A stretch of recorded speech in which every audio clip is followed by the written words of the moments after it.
प्रभु राम देव भगवान अल्लाह खुदा ईश आदि नाम एक ही शक्ति के हैं। वो कैसा है, कहां है, कैसे मिलता है, किसने देखा है? ये प्रश्नवाचक चिन्ह पूर्ण रूप से हटाने के लिए अवश्य सुनिए जगत गुरु तत्वदर्शी संत रामपाल जी महाराज के अमृत वचन, सर्व पवित्र धर्मों के पवित्र शास्त्रों के आधार पर। परम पिता परमात्मा पूर्ण ब्रह्म सर्व सृष्टि के रचनहार कबीर परमेश्वर जी की असीम रजा से आप सभी पुण्यात्माएं परमात्मा की महिमा सुनने के लिए उपस्थित हुए।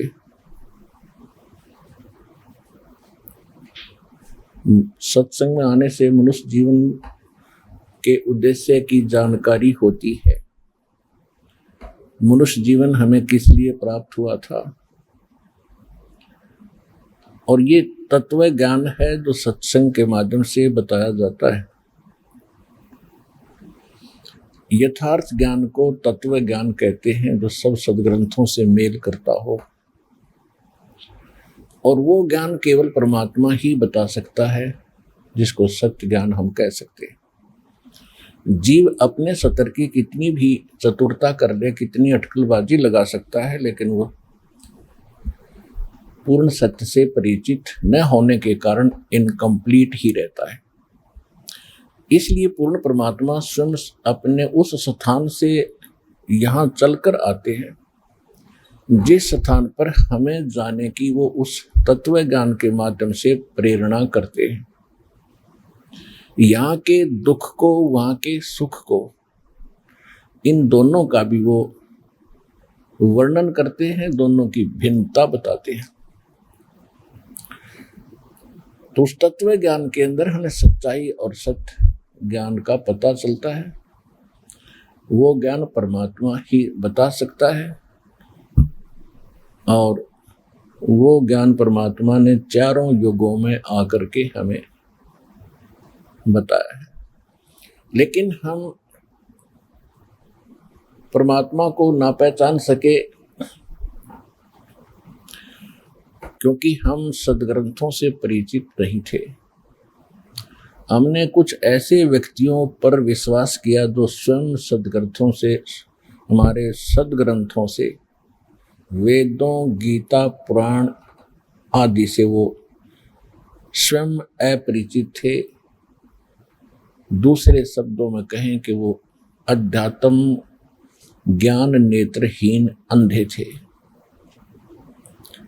सभी सदग्रंथों को कंठस्थ भी याद कर लेते थे। उसका सारांश क्या है, वो सदग्रंथ हमें संदेश क्या दे रहा है, इसका उनको कतई ज्ञान नहीं था। उसके विषय में परमात्मा जब भी आए हैं ये बताया करते थे कि जो तुम्हारे धर्म गुरु हैं, ये तुम्हें विद्वान अवश्य नजर आते हैं, पूरे जानकार नजर आते हैं, पर ये पूर्ण रूप से अज्ञानी हैं। इनको तत्व ज्ञान, इनकी तत्व ज्ञान रूपी आंखों को मोतिया बिंद हो चुका है। लेकिन वो समय ऐसा था जब परमात्मा सन 1398 से सन 1518 तक 120 वर्ष इस पृथ्वी पर रहे, हमें ज्ञान देते रहे, प्रमाण देते रहे।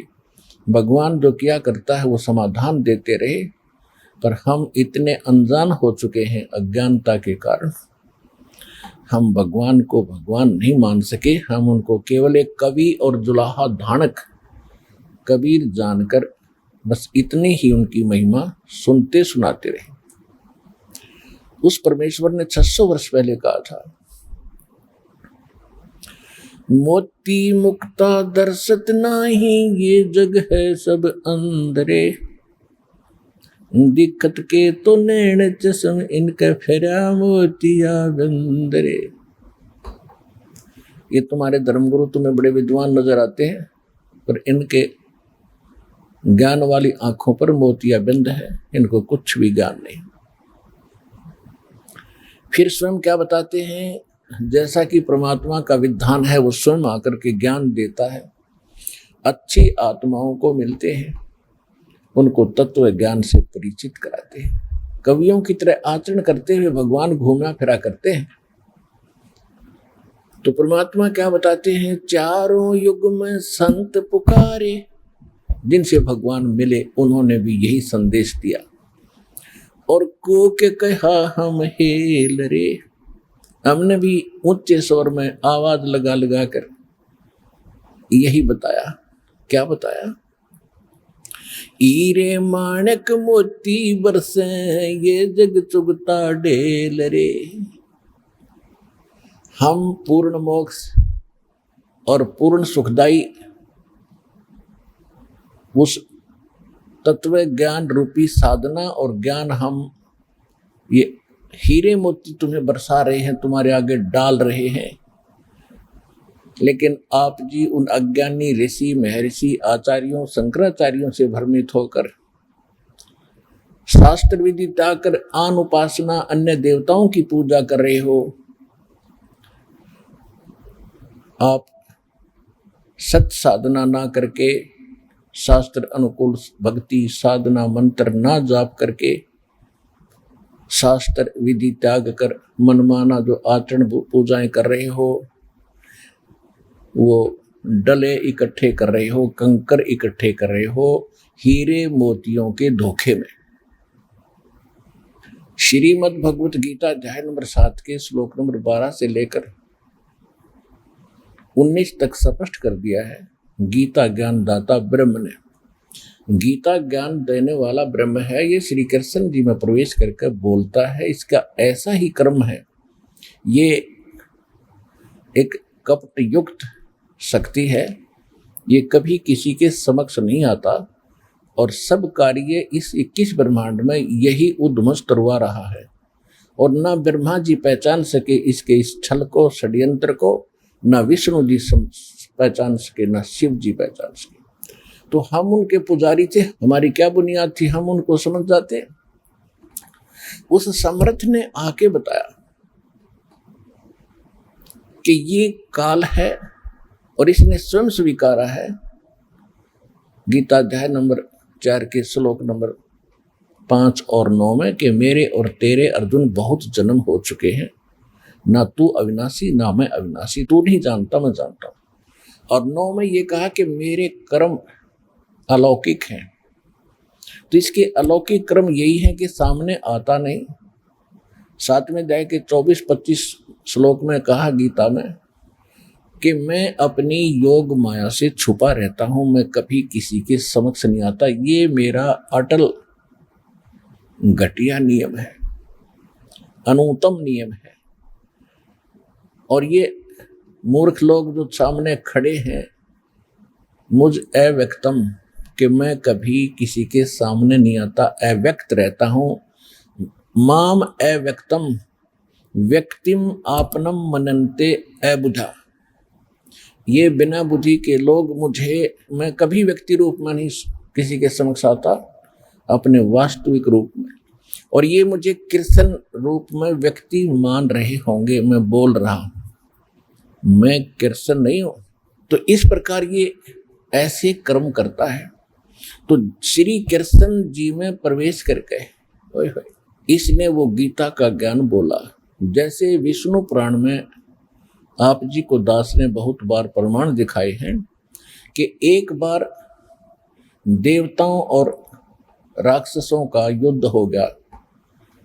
राक्षस जीत गए, देवता भाग के मैदान छोड़ गए। फिर उन्होंने कहीं समुद्र के किनारे जाकर इकट्ठे होकर स्तुति करी विष्णु भगवान की।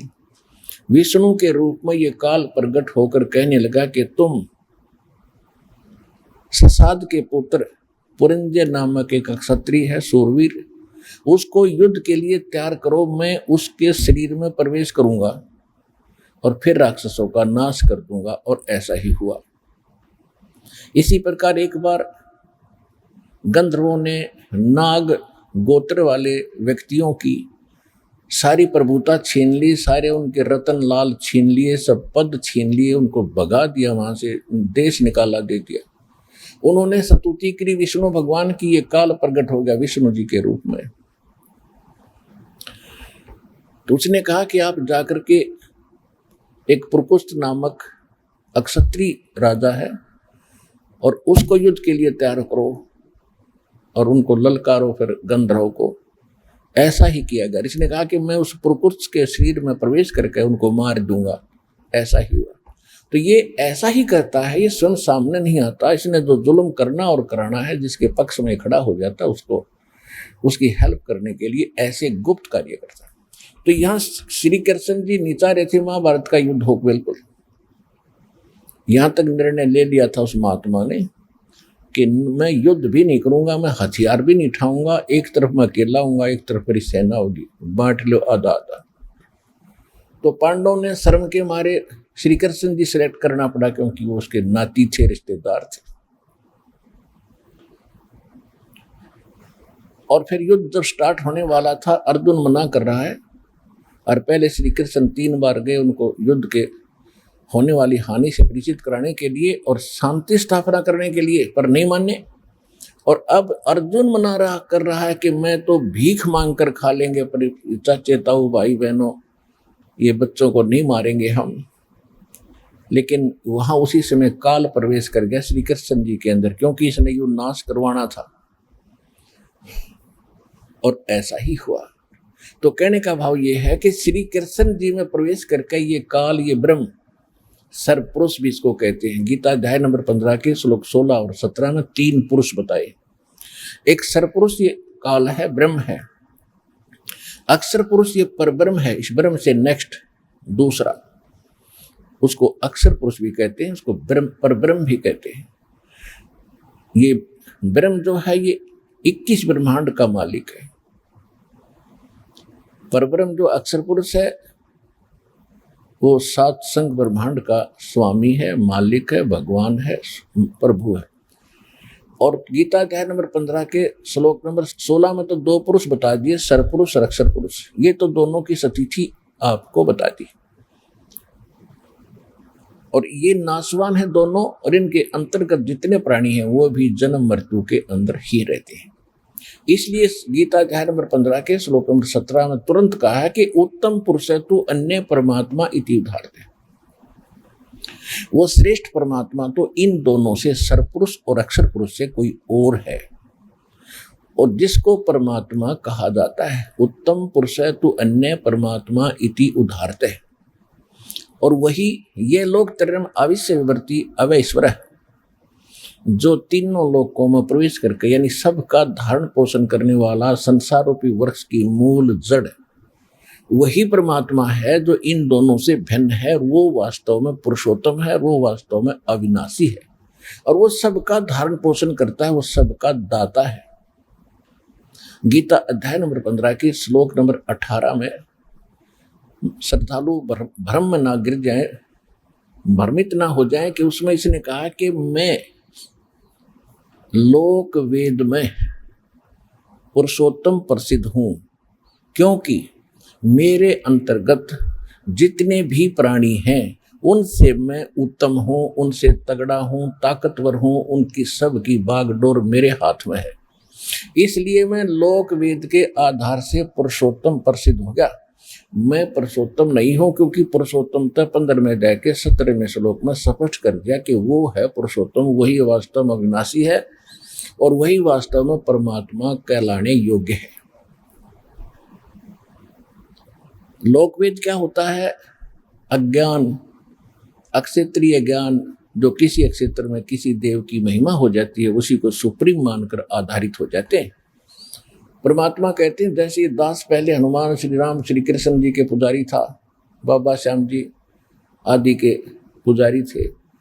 ये था लोक वेद के आधार से हम इनको सुप्रीम पावर मान रहे थे, श्री राम और श्री कृष्ण, विष्णु जी को और शंकर जी को, और इनकी कोई माता पिता नहीं, यह जन्मा है, ऐसे हमने लोक वेद सुन रखा था। अब सच्चाई का पता चला कि ये खुद कहते हैं, श्रीमद् देवी भागवत यानी देवी पुराण के 3रे स्कंद में 123 पृष्ठ पर, जो गीता प्रेस गोरखपुर से प्रकाशित है, सचित्र मोटा टाइप में, खुद विष्णु जी स्वीकार करते हैं कि तुम शुद्ध स्वरूपा हो, अपनी माँ दुर्गा की स्तुति कर रहे हैं।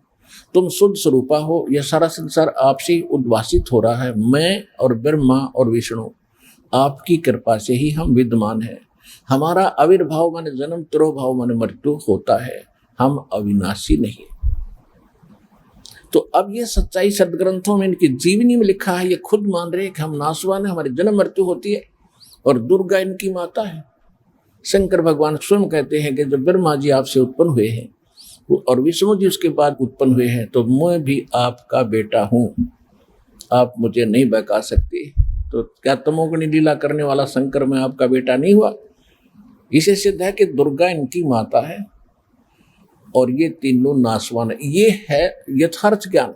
और पहले हमने सुन रखा था लोक वेद, इसलिए हम लोक वेद के आधार से ये गलत साधना शास्त्र विधि त्याग कर मनमाना आचरण कर रहे थे। इसके विषय में परमेश्वर ने अपने ऊपर उदाहरण देकर बताया है, पीछे लग गया जाऊं था मैं लोक वेद के साथ, रस्ते में सतगुरु मिले दीपक दे दिया हाथ। जैसे हम लोक वेद के आधार से भक्ति के मार्ग पर रास्ते पर चल रहे थे, जो साधनाएं दंत कथाओं से हमने सुनी थी वो कर रहे थे, कहते हैं उसी भक्ति मार्ग में फिर हमें कोई सतगुरु मिल गया, उसने तत्व ज्ञान रूपी टॉर्च एक लैंप दे दिया। अब उसकी रोशनी में हम पथ पर चल रहे हैं। पहले हम कुपथ, गड्ढों में, बोझड़ों में, झाड़ों में बगैर ज्ञान के ऐसे धक्के खा रहे थे। पीछे लग गया जाऊं था मैं लोक वेद के साथ, रस्ते में सतगुरु मिले है दीपक दे दिया हाथ। तो इस प्रकार गीता अध्याय नंबर 15 के श्लोक 18 में कुछ भ्रमित व्यक्ति ऐसी अपनी उटपटांग ऑब्जेक्शन शंकाएं व्यक्त करते हैं। और एक भक्तों ने बताया कोई यूट्यूब है सिस्टम इंटरनेट के अंदर, उसमें कोई ज्ञानेश्वर नाम के कोई महाराज हुए हैं, उनके शिष्यों ने ये ऑब्जेक्शन कर रखा है कि रामपाल को कोई ज्ञान नहीं। और वो 15वें अध्याय के 17वें श्लोक तक तो बोलता है, 18वें में क्यों नहीं बोलता? जो गीता ज्ञान दाता कहता कि मैं पुरुषोत्तम हूँ, वो क्यों नहीं बताया उसने? तो इससे, क्योंकि इस तरह की एक एक पॉइंट का ऑब्जेक्शन किसी का निवारण करना इतना संभव नहीं है। ऐसी भाषा वो लोग बोल सकते हैं जिन्होंने हमारा कंप्लीट ज्ञान नहीं सुना हो, और कंप्लीट ज्ञान सुनने के बाद ये मन में शंका आ ही नहीं सकती। तो यही कारण रहा कि कोई कहीं से सुन लेता 2 मिनट, उसी पर उछलने लग जाता है। हमारे इंटरनेट के ऊपर यूट्यूब पर भक्तों ने ढेर सारे सत्संग डाल रखे और साधना चैनल पर भी सत्संग चल रहा है। भक्तों ने पुस्तकें भी बनाकर समाज में वितरित की जा रही हैं, डीवीडी बनाकर भी दी जा रही है। उनको सुनो और फिर सारा शंका समाधान हो जाएगा। और वो किसके पुजारी है? श्री विष्णु जी के। और श्री ज्ञानेश्वर जी को कहते हैं ये विष्णु का अवतार है। तो इसी से अंडरस्टूड हो जाना चाहिए कि फिर वो कहाँ खड़े हैं। तो आज दास वही बता रहा है, श्रीमद् भगवद गीता अध्याय नंबर 7 के श्लोक 12 से लेकर 15 तक इन तीनों गुणों, रजगुण ब्रह्मा, सतगुण विष्णु, तमगुण शिव जी की जो भक्ति करते हैं और इन पर आरूढ़ हो गए हैं, इनसे आगे किसी की कुछ सुनने को तैयार नहीं है। उनके विषय में ये ब्रह्म कहता है श्री कृष्ण में प्रवेश करके कि राक्षस स्वभाव को धारण किए हुए मनुष्यों में नीच दूषित कर्म करने वाले मूर्ख, इनको 4 गाली इकट्ठी दे रखी है इस ब्रह्म ने। ये कहता है कि ये मेरी भक्ति भी ना करते, इन अन्य देवताओं में ही फंसे रहते हैं। और इसी 7वें अध्याय के 20 से लेकर 23 तक इन 4 श्लोकों में भी यही निर्णय दिया है कि ये जो अन्य देवताओं की जो पूजा करते हैं, ये भगवान समझकर पूज रहे हैं। और इन देवताओं को मैंने कुछ थोड़ी बहुत पावर दे रखी है, इनसे वो मेरे से प्राप्त पावर से कुछ अक्षणिक लाभ इनको देते हैं, लेकिन ये बुद्धिहीन देवताओं को पूजने वाले देवताओं को प्राप्त होंगे, मुझे पूजने वाले मुझे प्राप्त होंगे। अब इसमें स्पष्ट कर दिया। तो जो विष्णु जी का पुजारी है और रामपाल को नौका है वो नकली ज्ञान रखता है, तो इससे आप समझ लेना वो कितना ज्ञान युक्त है, अंडरस्टूड है। जो विष्णु जी का पुजारी है, तो विष्णु जी को यानी सतोगुण को श्री मद् भगवद गीता के अध्याय नंबर 7 के श्लोक 12 से 15 में क्या उपमा दे रखी है। राक्षस स्वभाव को धारण किए हुए मनुष्यों में नीच और दूषित कर्म करने वाले मूर्ख ये मेरी पूजा भी नहीं करते। रजगुण ब्रह्मा जी, सतगुण विष्णु, तमगुण शिव जी है। मार्कंडे पुराण, गीता प्रेस गोरखपुर से प्रकाशित, सचित्र मोटा टाइप 123 पृष्ठ पर यही क्लियर कर रखा है कि रजगुण, सतगुण, तमगुण यही 3 देवता हैं और यही 3 गुण हैं। रजगुण ब्रह्मा, सतगुण विष्णु, तमगुण शिव जी, यही 3 गुण हैं और यही 3 देवता हैं। और ऐसे ही खेमराज श्री कृष्णदास प्रकाशन मुंबई से प्रकाशित एक, जिसमें संस्कृत भी साथ में है, पूरा उल्लेख है, देवी पुराण में स्पष्ट किया हुआ है।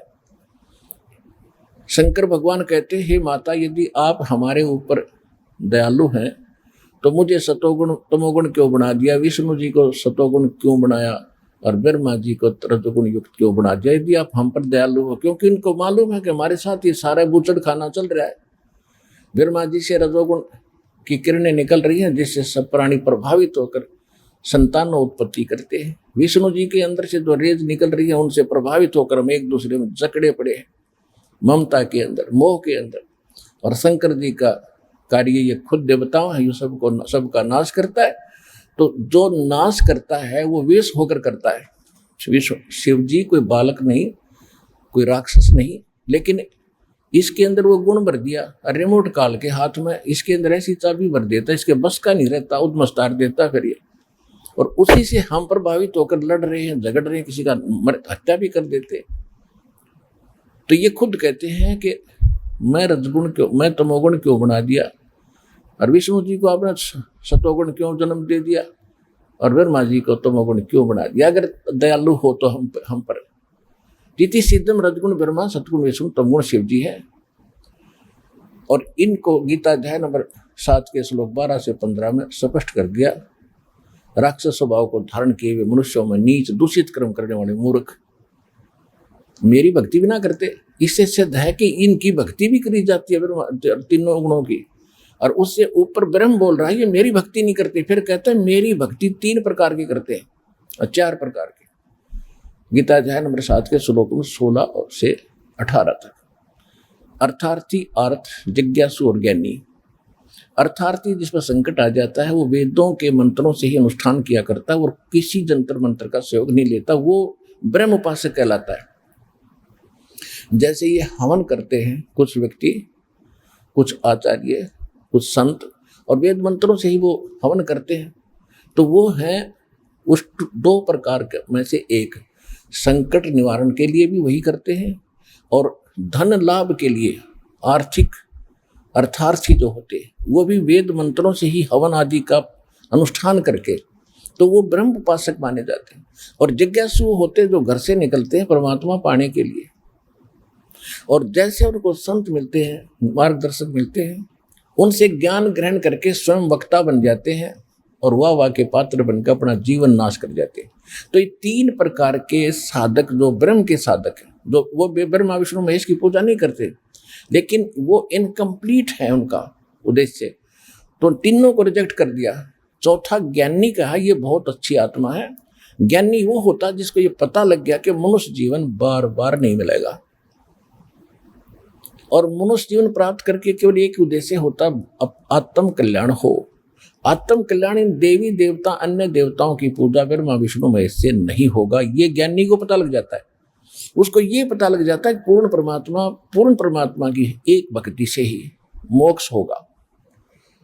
तो गीता ज्ञानदाता 16 से लेकर 18 में बताता है कि ज्ञानी आत्मा जो है 7वें अध्याय के 16 से 18 श्लोक में ये कहता है ये ज्ञानी आत्मा है तो नेक यानी समर्पित है मेरे ऊपर। ब्रह्म को फाइनल मान लिया इन्होंने गलती से, क्योंकि इनको वो तत्वदर्शी संत नहीं मिला। कौन सा? जो यजुर्वेद अध्याय नंबर 40 के मंत्र 10 में कहा है कि कोई तो भाई वेद ज्ञान दाता यही है ब्रह्म। ये कहता कोई तो परमात्मा को जन्म लेने वाला कहता है, यानी श्री राम श्री कृष्ण आदि के रूप में अवतार धारण करता है। कोई कहता वो अजन्मा है, वो जन्म लेता ही नहीं, वो तो निराकार है। तो ये सही जानकारी वो तत्वदर्शी संत देते हैं, उनसे सुनो। इससे सिद्ध है कि वेद में कंप्लीट स्पिरिचुअल नॉलेज नहीं है। और यजुर्वेद अध्याय नंबर 40 के मंत्र 15 में अपना ज्ञान बताया है। वायु अनिलम अमृतम अथिदम अथिदम भस्मांतम शरीरम ओम कर्तु समर किलवे समर और कर्तुम समर। ओम नाम का जाप ये ब्रह्म का है। इसको काम करते करते अपने संसारिक काम के करते करते भजन करो, विशेष कसक के साथ श्रद्धा के साथ भजन करो और मनुष्य जीवन का मूल कर्तव्य जान के ओम का सिमरण करो। यजुर्वेद अध्याय नंबर 40 के श्लोक नंबर 17 में फिर क्या बताया है? 16 में तो ये बताया कि जो जिसकी भक्ति करेगा उसी को प्राप्त होगा। 17 में स्पष्ट कर दिया कि पूर्ण परमात्मा तो गुप्त है और मैं ब्रह्म हूं और ब्रह्मलोक रूपी दिव्य आकाश खम्भ में रहता हूं और मेरा ओम नाम है। अब तुम सोच लो, यजुर्वेद का अंतिम अध्याय और अंतिम मंत्र है 17वां। 40वां अध्याय अंतिम है और मंत्र भी 17वां अंतिम है। इसमें स्पष्ट कर दिया कि वो परमात्मा तो प्रोक्ष है, उसके विषय में मैं नहीं जानता। उसके विषय बता दिया 40वें अध्याय के 10वें श्लोक में कि तत्वदर्शी संत बताते हैं धीरा नाम लिखा संस्कृत में, यानी तत्वदर्शी संत। तो उनसे पूछो। तो एक आध भक्त जो, क्योंकि पहले तो ज्ञान था ही नहीं, वेद किसी ने देखे न सुने थे, तो कल एक भक्त चलते चलते कह रहा जी आप तो कह रहे हो कि सोम शब्द हम जग में लाए, 40 आप दिखाते हो 40वें अध्याय के 17वें श्लोक में सोहम शब्द है। इन अकल तो इनमें है नहीं। देखो, और दास में भी दोष निकाल रहे जिन आज तक कह का नहीं पता था। इसमें सो अहम है, नोट सोहम है। सो का अलग संधिच्छेद होता है और अहम अलग होता है। वो सोहम वो नहीं है जो हम परमात्मा बताते हैं। तो इन छोटी छोटी बातों में अनजान व्यक्ति इस तरह की शंका व्यक्त वही करते हैं जो कंप्लीट नहीं सुनते हमारे ज्ञान को। तो यहाँ एक एक व्यक्ति को देखो पर्सनली नहीं बताया जा सकता। सत्संग का उद्देश्य यही होता है कि सामूहिक ज्ञान दिया जाएगा और फिर डीवीडी सीडी बनाई में देखिएगा स्पष्ट दिखाई देता। तो ऐसे व्यक्तियों को चाहिए कि वो ज्यादा ज्ञान सुने और भ्रमित ना हो, बार बार सुने, तभी तो अंधेरा हटेगा। एक दिन में कोई बीए थोड़ा ही कर जाता है बच्चा, एमए थोड़ा ही कर लेता है या डिग्री प्राप्त थोड़ा ही कर लेता है, 20 वर्ष लगते हैं उसको। इसी प्रकार धीरे धीरे अपना ज्ञान बढ़ाएं और दास के ऊपर पूरा विश्वास करो। ये कोई कहने मात्र से नहीं, क्योंकि आप दूध के जले हुए हो, दास मानता है। और अब लस्सी को भी फूंक मारना अनिवार्य हो गया, स्वभाव बन गया आपका। लेकिन दास ऐसी शंका छोड़ेगा नहीं कि आपने फूंक मारनी पड़ेगी। कति क्लियर दिखा दूंगा ये दूध है और ये पानी है, सामने स्पष्ट कर दिया। फिर उसका कारण यही रहेगा कि कम सुनने से आप ना जान पाते, इसलिए शंका हो सकती है। तो दास का यही उद्देश्य था कि जो परमात्मा है और उस परमात्मा को परमात्मा कहने जा रहा है, ऐसे कोई नहीं मानेगा कि काशी में वो धानक जुलाहा भगवान है।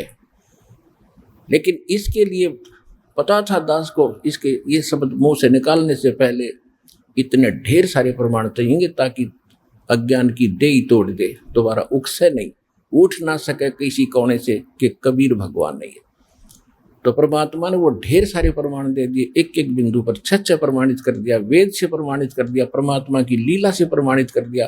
और जिन महापुरुषों को हम आज तक आदरणीय मानते रहे, जिनको भगवान मिले, उनकी अमर वाणी से प्रमाणित कर दिया कि कबीर इज गॉड।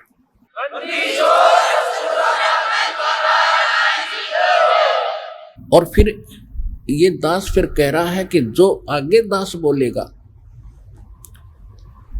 उस पे आपने आंख मीच कर विश्वास करना चाहिए, क्योंकि समझदार को इतना संकेत बहुत होता है किसी को जांचने के लिए कि किस सत्र का संत है। और फिर कोई छोटी मोटी ऑब्जेक्शन आता है तो अपनी बुद्धि की कमजोरी मानना कि हम नहीं समझ पा रहे हैं, गुरुजी सही बोल रहे होंगे, इतना भी रखोगे तो भी भक्ति बनी रहेगी। अगर दास में दोष निकाल दिया और तो फिर आपका भक्ति समाप्त होनी शुरू हो जाएगी, पंचर हो जाएगा। एक नियम है इस भक्ति का, गुरुजी के प्रति 100% विश्वास रखें, 100%। और उन नकलियों ने इस भगवान के बच्चों में एक ये गुण होता है कि वो संत पर 100% समर्पित और विश्वास किया करते हैं। उन्होंने इसका दुरुपयोग कर लिया और वहां से ये छक के हट लिए कि वहां कुछ नहीं पाया। तो फिर काल ने तो यही करना था कि जब सही ठिकाने जाएगा वहां भी ये फिर एक बकवादों से भर जाएगा, इसको विश्वास होगा ही नहीं जल्दी सी, और ये फिर अपने कर्म बिगाड़ता रहेगा, अंदर कुछ खरपतवार पैदा करके। उस गुरु के प्रति नाम लेने से पहले दास आपको इतना ढेर सारा ज्ञान देता है, उसको सुनकर कति फाइनल होकर तब दास से दीक्षा लो, और फिर बीच में जब मन में दोष आता है तो आप नाम रहित हो जाते हो। संत के प्रति जरा सा भी किसी प्रकार का दोष आएगा तो भगवान प्रसन्न नहीं होगा आपसे और फिर रुष्ट हो जाएगा। परमात्मा कहते हैं मम संत मुझे जान मेरा ही स्वरूपम। कबीर साहब कहते हैं कि मेरे संत को, जो मेरा विशेष कृपा पात्र, जो मैं भेजूंगा 5500 वर्ष बीत जाएंगे तब वो समक्ष होगा सबके। कलयुग के जो 5505 वर्ष बीत जाएंगे उसके बाद वो सामने आएगा जग के, तो उसके ऊपर मुझे ही समझना, उसके स्थान पर। मम संत मुझे जान मेरा ही स्वरूपम। तो इस प्रकार परमात्मा के प्रति फिर हमारा कैसा व्यवहार हो, कैसा हमारी क्रियाएं हो, कैसे विचार हो, और जैसे इस दास के स्थान पर परमात्मा होते, परमात्मा कोई सींग लगा के आता नहीं, और परमात्मा की वेशभूषा आपको दिखा दें, नित बुन कपड़ा देते भाई, जाके 9 लख बाल दाई, अवगत के सो नाम कबीर ताते टूटे जम जंजीर। एक पिक्चर में परमात्मा खड़े हैं, कपड़ा बेचकर गली में खड़े हैं, अपना थान लेकर के, ले लो भाई देख कितना बढ़िया है, बेच रहे हैं, दिखा रहे हैं। तो उस वेश वाले को कोई भगवान कहे और उसको भगवान माने, और उसने, उस परमात्मा ने वो सुख दिए उन 64 लाख से सोना। उस समय कोई बालकों का खेल नहीं, एक दानक जुलाए का 64 लाख से नहीं हो सकते। उसमें ऋषि महर्षि मंडलेश्वरों की बाढ़ आई हुई थी, आचार्य और शंकराचार्यों। ऐसे सुख दिए भगवान ने जो भगवान ही कर सकता है, और हम फिर भी आंख नहीं खुली कि ही इज गॉड, क्योंकि वो एक सिंपल सी वेशभूषा में कपड़े बेचता फिरता दिखा करता हमने। तो अब ज्ञान इसलिए देना अनिवार्य का समझा परमात्मा ने, और ये कलयुग में ये ज्ञान देकर ही वो भगवान सिद्ध हो सकता था, इसलिए उन्होंने किया। अब हम उसी प्रसंग पर आते हैं जो दास आपको प्रसंग सुना रहा है कि अब गीता ज्ञान दाता स्वयं कहता है कि 7वें अध्याय के 18वें श्लोक में, ये ज्ञानी आत्मा जितने हैं जिनको ये पता लग गया कि मनुष्य जीवन बार बार नहीं मिलता, और इसकी मोक्ष केवल एक परमात्मा, पूर्ण परमात्मा की भक्ति से मोक्ष होगा, आन उपासना अन्य देवताओं की भक्ति से नहीं हो सकता। उनको इतना तो वो दृढ़ हो गए, वो देवताओं की पूजा नहीं करते, वो मेरी पूजा करते हैं, ब्रह्म कहता है।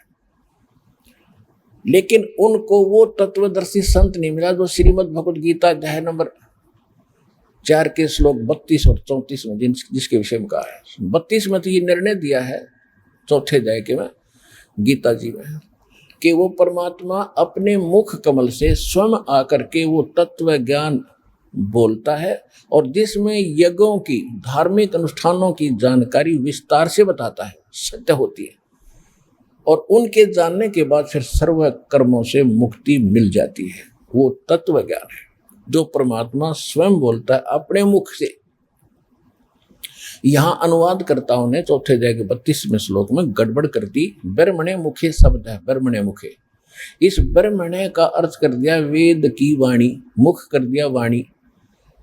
और 17वें अध्याय के 23वें श्लोक में गीता जी में लिखा है कि ओम तत्सत इति निर्देश ब्रह्मणे त्रिविध समर्थ है। वहां ये अनुवाद सही कर रहे हैं, उसमें ब्रह्मणे का अर्थ किया सच्चिदानंद घन ब्रह्म, यानी पूर्ण परमात्मा के पाने का 3 मंत्र का जाप है। ओम तो सरपुरुष का, तत् ये अक्षर पुरुष का सांकेतिक गुप्त है, कोड वर्ड है ये, और सत्य भी ये परम अक्षर ब्रह्म का, पूर्ण परमात्मा का मंत्र है। सत्य ये भी कोड वर्ड है। ये दोनों कोड वर्ड इस दास के पास है, विश्व में किसी के पास नहीं आज तक, या भगवान के पास। तो वहां उन्होंने ब्रह्मणे का अर्थ सही किया है, सच्चिदानंद घन ब्रह्म। तो यहां भी यही अर्थ है इसका। ब्रह्म का अर्थ वेद नहीं हो सकता, ये मूर्ख थे, ज्ञान था ही नहीं। Ved is the constitution of God. परमात्मा का संविधान है वेद, वो कैसा भगवान है, क्या करता है, क्या लीला है, इंसान ने कैसे रहना चाहिए, कैसे भक्ति करनी चाहिए। और ब्रह्म है भगवान, एक राजा, राजा का विधान, जहां पर राजा की महिमा हो, राजा लिखा हो, और अनजान व्यक्ति राजा का अर्थ संविधान करता है, तो समझदार व्यक्ति नहीं, वो परिचित नहीं उस प्रकरण से। इसलिए इन्होंने यहाँ चौथे अध्याय के 32वें श्लोक में ब्रह्मण्य का अर्थ इन्होंने वेद की वाणी लिख दिया, ब्रह्मण्य मुखे। और यहाँ था सचिदानंद घन ब्रह्मण्य, मुख माने अपने मुंह से बोली जो वाणी, वो कबीर वाणी।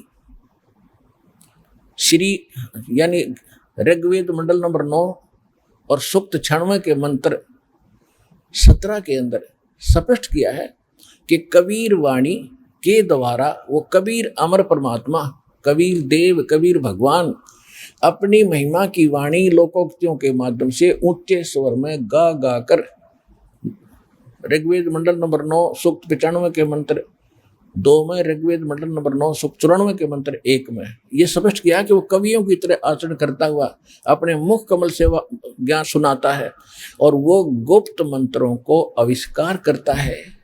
और परमात्मा कहते हैं सो हम शब्द हम जग में लाए, और सार शब्द हमने गुप्त छिपाए। तो परमात्मा को पहचानने के लिए हमें वेद एक बहुत, हमारे लिए एक बहुत प्रमाणित ग्रंथ है, इनको हम सत्य ज्ञान युक्त मानते रहें। इसके ऊपर हिंदू को तो कति ऑब्जेक्शन नहीं कि वेद में कोई गलती है। और तो आज वो वेद क्या बता रहे हैं, तो इस प्रकार यहाँ चौथे अध्याय के 32वें श्लोक में ब्रह्मण्य मुखे का अर्थ है जो परमात्मा स्वयं आकर अपने मुख कमल से जो तत्व ज्ञान देता है वो है यथार्थ ज्ञान। चौथे अध्याय के 34वें श्लोक में कहा कि उस तत्व ज्ञान को तू तत्वदर्शी संतों के पास जाकर समझ। इसे ये भी सिद्ध हो गया, और उनको दंडोत प्रणाम करने से, कपट छोड़कर निम्रता से प्रसन्न करना, वो तत्वदर्शी संत तुझे उस तत्व ज्ञान का उपदेश करेंगे। तो इससे सिद्ध हो गया कि गीता जी में वो ज्ञान नहीं है तत्व ज्ञान, और गीता ज्ञान दाता भी परिचित नहीं है उस तत्व ज्ञान से। तो वो तत्व ज्ञान या तो परमात्मा को ज्ञान था या उनकी उन प्यारी आत्माओं को ज्ञान था जिनके शुभ नाम दास बहुत बार आपको बताता है। फिर भी उन महापुरुषों के नाम लेने से पुण्य लगता है। सुनाता हूँ, आदरणीय धर्मदास साहिब जी, आदरणीय मुल्कदास साहिब जी, आदरणीय नानक साहिब जी, आदरणीय दादू साहिब जी, आदरणीय गरीबदास साहिब जी, गांव छुड़ानी, जिला झज्जर, हरियाणा वाले, आदरणीय गीसा दास साहिब जी, गांव खेखड़ा, जिला बागपत, उत्तर प्रदेश वाले, आदरणीय स्वामी रामानंद जी, काशी वाले।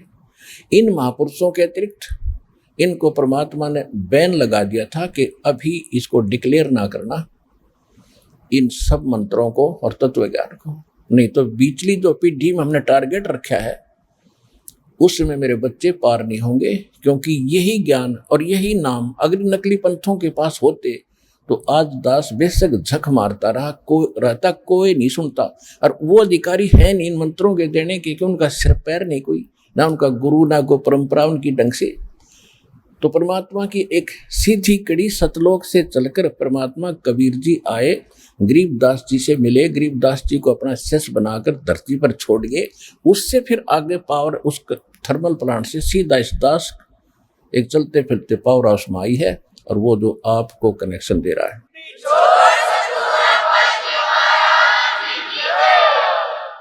तो उन महापुरुषों के पास ये ज्ञान था, मंत्र भी थे, लेकिन कहा था धर्मदास मेरी लाख दुहाई, ये सार शब्द कई बार न जाई, सार शब्द बाहर जो पढ़ी, ये बिचली पीढ़ी हंस नहीं तरही, सार शब्द तब तक छुपाई जब तक द्वादश पंथ ना मिट जाई।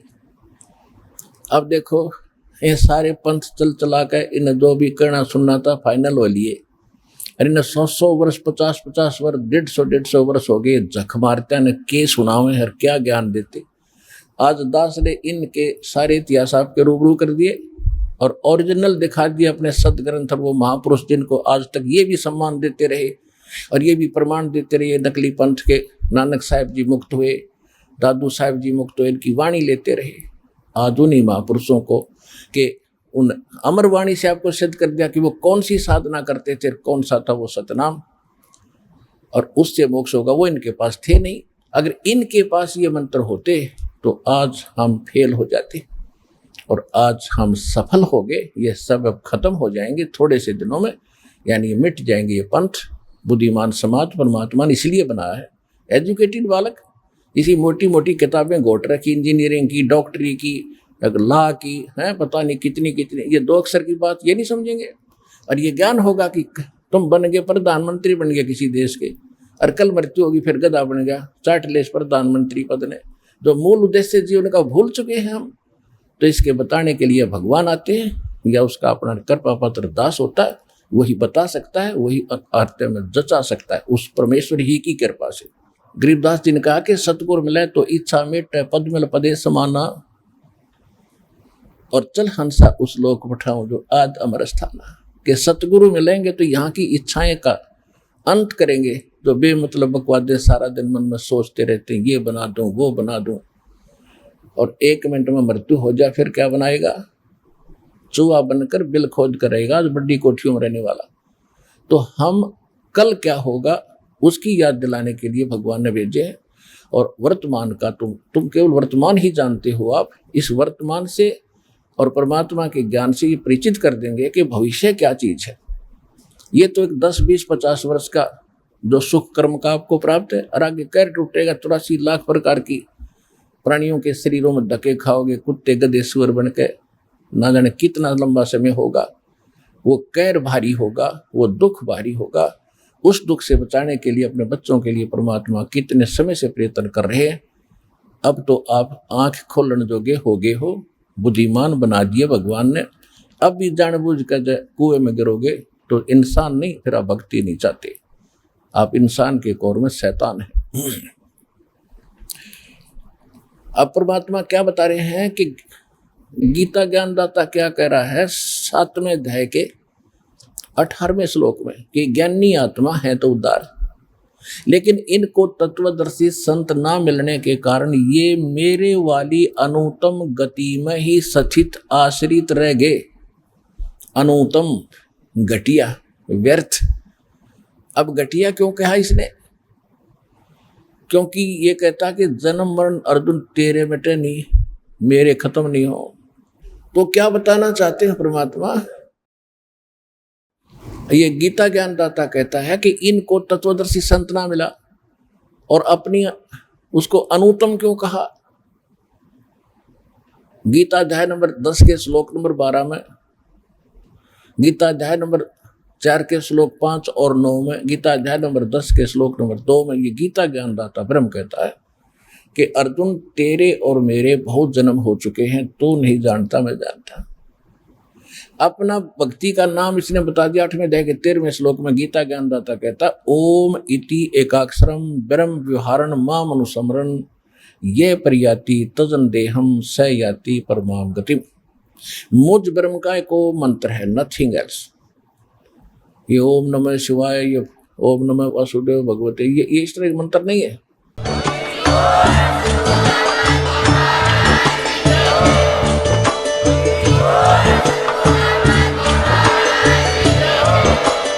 आप सुन रहे थे जगत गुरु तत्वदर्शी संत रामपाल जी महाराज जी के मंगल प्रवचन। अधिक जानकारी के लिए विजिट कीजिए हमारी वेबसाइट www.jagatgururampalji.org। संत रामपाल जी महाराज जी के शुभ आशीर्वाद से पूरे विश्व भर में 500 से भी ज्यादा नाम दीक्षा केंद्र हैं, जिन पर संत रामपाल जी महाराज जी द्वारा ऑनलाइन निःशुल्क नाम दीक्षा दी जा रही है। अपने नजदीकी नाम दीक्षा केंद्र का पता करने के लिए संपर्क करें 8222880541।